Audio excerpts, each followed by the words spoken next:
Puji Tuhan, kembali lagi bersama dengan Yesus Kuatku. Sebentar kita akan mendengarkan kebenaran dari firman Tuhan.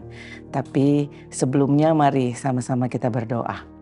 Bapa di sorga, bersyukur untuk hari ini lagi Tuhan. Kami boleh menikmati kebaikan Tuhan, kasih setia Tuhan yang melimpah dalam kehidupan kami. Sebentar kami akan mendengarkan sebagian dari firman Tuhan. Biarlah firman itu yang menjadikan kekuatan dalam kehidupan kami. Dan lebih lagi kami dapat menjalani hari-hari kami bersama dengan Tuhan. Terima kasih Bapa yang baik. Kami bersyukur, kami berdoa, kami siap mendengarkan kebenaran firman-Mu. Kami berdoa hanya di dalam nama Tuhan Yesus Kristus. Haleluya. Amin. Puji Tuhan. Tema kita hari ini adalah cleanser. Kita buka firman Tuhan di dalam Mazmur pasal yang ke-51 ayat yang ke-11 sampai yang ke-12. Kita baca sama-sama. Di situ dikatakan bahwa sembunyikanlah wajahmu terhadap dosaku, hapuskanlah segala kesalahanku. Ayat yang ke-12, jadikanlah hatiku tahir ya Allah, dan perbaharuilah batinku dengan roh yang teguh. Puji Tuhan. Kalau di dalam Mazmur pasal yang ke-51 ini adalah salah satu Mazmur pertobatan yang paling mendalam di dalam Alkitab. Nah, latar belakangnya adalah sangat jelas bahwa itu ditulis oleh Raja Daud sendiri. Setelah ia ditegur oleh Nabi Nathan atas dosa besar yang dilakukannya bersama dengan Batsheba. Kita lihat bahwa ada sesuatu kejadian yang terjadi dalam kehidupan Raja Daud saat itu. Kalau dia melakukan perzinahan bersama dengan Batsheba, untuk menutupi kesalahannya, dia melakukan perencanaan untuk membunuh Uria, suami dari Batsheba. Nah, saat itu datanglah Nabi Nathan yang diutus oleh Tuhan untuk menegur Raja Daud atas kesalahannya dia. Tetapi di sini Daud menunjukkan suatu proses pertobatan yang sejati. Daud sadar bahwa hanya karena kasih setia Tuhan yang dapat menghapus segala dosa-dosanya. Ia tidak menyalahkan siapa-siapa. Dia tidak menyalahkan orang lain.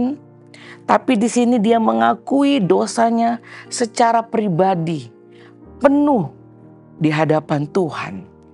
Kalau kita melihat firman Tuhan di dalam 1 Yohanes pasal 1 ayat ke-9, di situ dikatakan, jika kita mengaku dosa kita, maka ia adalah setia dan adil, sehingga ia mengampuni segala dosa kita dan menyucikan kita dari segala kejahatan. Daud di sini dikatakan dia ingin dipulihkan. Bukan hanya diampuni, tetapi dia rindu juga diperbaharui batinnya. Kita buka lagi firman Tuhan di dalam Titus pasal 3 ayat yang ke-5.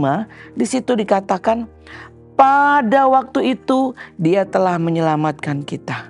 Bukan karena perbuatan baik yang telah kita lakukan, tetapi karena rahmat-Nya dan oleh pembaharuan yang dikerjakan oleh Roh Kudus. Puji Tuhan. Nah, arti dari permandian kelahiran kembali di sini adalah simbol dari pembersihan dosa, dari penyucian. Nah, kata permandian di sini ini merujuk pada air yang secara simbolik melambangkan pembersihan dosa kita.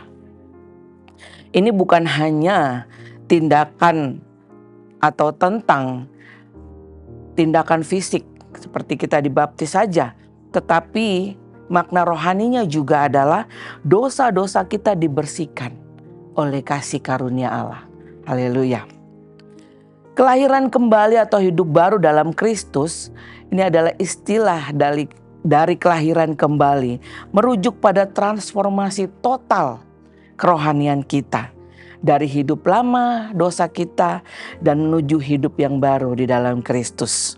Di sini ada suatu karya Roh Kudus yang dikerjakan di dalam kehidupan anak-anak Tuhan, umat Tuhan yang percaya, yang mau dipulihkan keadaannya. Permandian ini bukan hanya ritual semata, tetapi dikerjakan oleh Roh Kudus, dan Dialah yang mentahirkan hati manusia dan memperbaharui cara hidup kita. Nah, peristiwa ini terjadi dan dialami oleh Raja Daud sendiri. Ini adalah pelajaran buat setiap kita.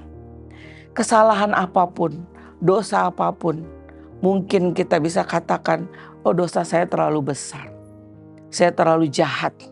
Ada begitu banyak hal yang saya kerjakan. Mungkin udah gak bisa diampuni lagi. Tapi datang kepada Tuhan. Tuhan mau mengampuni kita. Tuhan mau mengampuni saya dan saudara.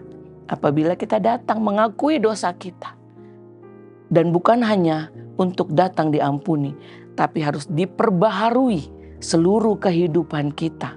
Sehingga kita menjadi manusia yang baru. Kita tidak lagi hidup di dalam dosa. Tetapi kita hidup di dalam kebebasan di dalam Tuhan. Karena Dia yang mengampuni kita, menolong kita. Dan Dia akan juga menolong kita untuk menjalani kehidupan kita sebagai orang-orang yang baru di dalam Tuhan. Sebesar apapun dosa kita, mari datang kepada Tuhan. Dia yang akan memulihkan kita. Dia yang akan mengampuni kita. Dia akan membawa kita dari hari ke sehari untuk dalam pertobatan sampai kita bertemu dengan Tuhan. Puji Tuhan. Firman Tuhan sampai di sini. Biarlah kuasa Tuhan itu bekerja. Kuasa Roh Kudus itu bekerja di dalam hati setiap kita. Seperti Raja Daud. Dia menyadari kesalahannya. Bahkan tindakannya yang sepertinya sudah tidak wajar untuk menutupi dosanya. Tapi Tuhan mau mengampuninya. Tuhan mau membersihkan dia. Tuhan mau melakukan suatu hal yang luar biasa dalam kehidupan Raja Daud. Dia mengampuni dan Dia mau menolong setiap anak-anaknya yang datang mengakui kesalahan di hadapan Tuhan. Dan memperbaharui batinnya, memperbaharui kehidupannya untuk semakin hari semakin layak di hadapan Tuhan. Puji Tuhan. Mari sama-sama kita berdoa biar firman Tuhan ini menjadi kekuatan dalam kehidupan kita. Bukan hanya kita gampang sekali untuk berbuat dosa karena pasti diampuni. Tetapi biarlah pembaharuan budi kita, pembaharuan kehidupan kita membawa kita semakin hari semakin tidak mau lagi untuk melakukan perbuatan dosa. Puji Tuhan, mari kita berdoa. Bapa di sorga, kami datang kepadamu, bersyukur Tuhan untuk hari ini lagi Tuhan. Bahwa firman-Mu kembali berbicara Tuhan dalam kehidupan kami. Untuk kami mengakui segala dosa dan kesalahan kami. Karena Engkau adalah Allah yang setia dan adil. Engkau yang akan melakukan sesuatu yang luar biasa dalam kehidupan kami. Tetapi Tuhan ingin supaya setiap kami datang kepadanya. Mengakui setiap kesalahannya. Dan Dia akan datang dan mengampuni setiap kita. Mari buka hati kita, biarlah Tuhan menjamah kehidupan kita. Kita tidak lagi hidup di dalam dosa, tapi kita hidup di dalam kasih karunia Tuhan yang luar biasa itu.